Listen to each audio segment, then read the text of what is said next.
In the very beginning, we hear the sound of a beautiful harp.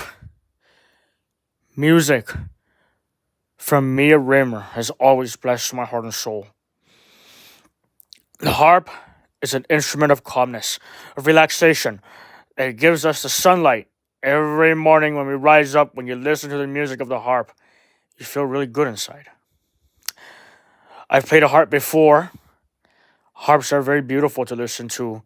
So many great, delicate notes that you can hear. Delicacy, power, strength. Everything that this harp embodies is a harp that brings us together.